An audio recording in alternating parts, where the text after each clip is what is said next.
Bismillahirrahmanirrahim. Assalamualaikum warahmatullahi wabarakatuh. Alhamdulillahilladzi anzala as-sakinata fi qulubil mu'minin. Asyhadu an la ilaha illallah wa asyhadu anna Muhammadan abduhu wa rasuluh sallallahu alaihi wasallam. La nabiyya ba'dah. Beberapa tahun terakhir kita tidak asing lagi dengan satu kata, yaitu pelayanan prima atau service excellent. Kata-kata ini muncul karena adanya program pembangunan zona integritas dari Kemenpan RB. Program ini akan dinilai secara berjenjang, mulai dari pimpinan, dinilai oleh tim penilai internal, dinilai oleh tim penilai nasional atau Kemenpan RB, sehingga seluruh satker, seluruh instansi berlomba-lomba memberikan pelayanan terbaiknya kepada masyarakat.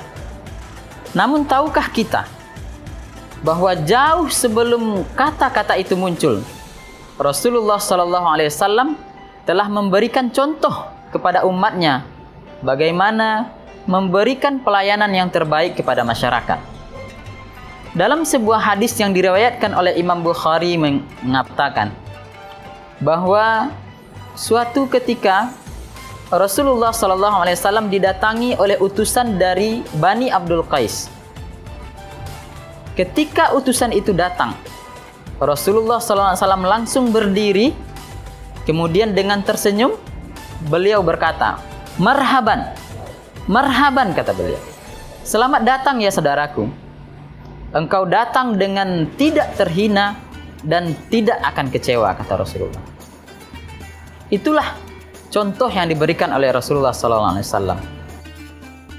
Bapak dan Ibu yang dimuliakan Allah, contoh pertama yang diajarkan oleh Rasulullah SAW adalah ketika orang datang, beliau menyambut dengan berdiri.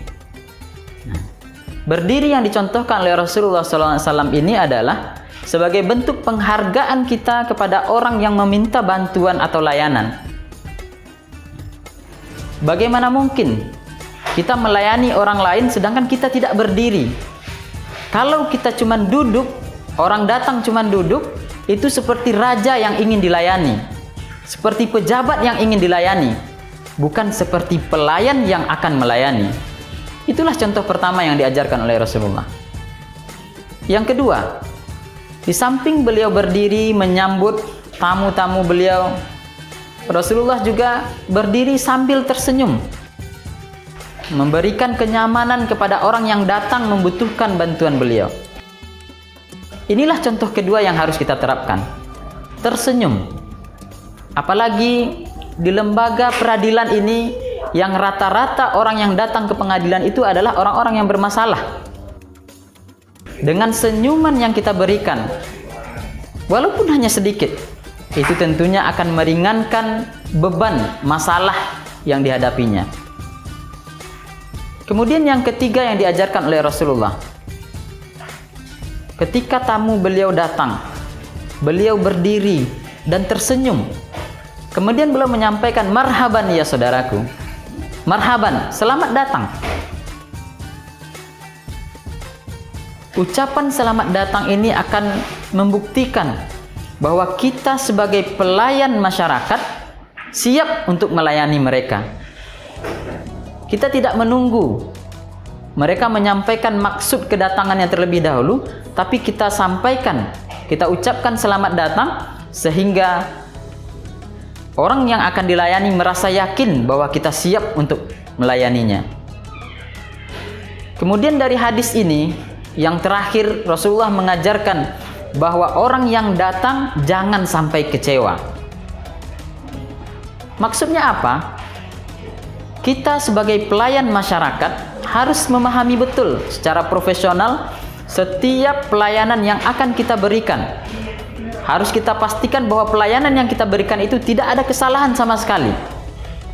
Sehingga ketika orang yang dilayani itu pergi, mereka tidak akan kecewa dengan pelayanan yang kita lakukan.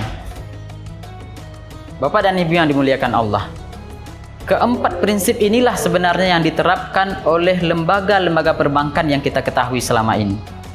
Apakah itu perbankan syariah ataupun perbankan konvensional, keempat prinsip inilah yang diterapkan. Karena kita sadar betul, ketika kita masuk ke bank, walaupun antriannya panjang, kita menunggu berjam-jam, namun ketika sudah dilayani, kita akan merasakan kepuasan tersendiri. Kita akan merasa senang karena pelayanannya itu menerapkan prinsip-prinsip yang diajarkan oleh Rasulullah SAW. Jadi Bapak Ibu yang dimuliakan Allah, bahwasanya semua pelayanan prima yang kita lakukan saat ini, jauh sebelum istilah itu muncul sudah dicontohkan oleh Rasulullah dan para sahabatnya. Bapak dan Ibu yang berbahagia, sebagai kesimpulan, marilah kita berikan pelayanan terbaik kita kepada masyarakat sesuai tugas kita masing-masing. Bagian kepanitraan memberikan pelayanan yang terbaik kepada masyarakat.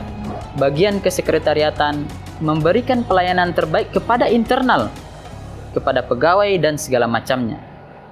Pelayanan terbaik itu sudah dicontohkan oleh Rasulullah SAW. Untuk itu, mari kita teladani, sehingga setiap senyuman yang kita berikan, setiap kata-kata yang kita keluarkan, semuanya akan dinilai ibadah oleh Allah Subhanahu wa taala karena kita menjalankan sunnah Nabi Muhammad SAW. Untuk itu, sekali lagi, mari kita niatkan semua pelayanan yang terbaik yang kita berikan sebagai bentuk ibadah kita kepada Allah Subhanahu wa taala. Itu saja yang bisa disampaikan. Mudah-mudahan bermanfaat untuk kita semua dalam memberikan pelayanan terbaik kepada masyarakat. Berbanyak maaf. Wabillahi taufiq wal hidayah. Assalamualaikum warahmatullahi wabarakatuh.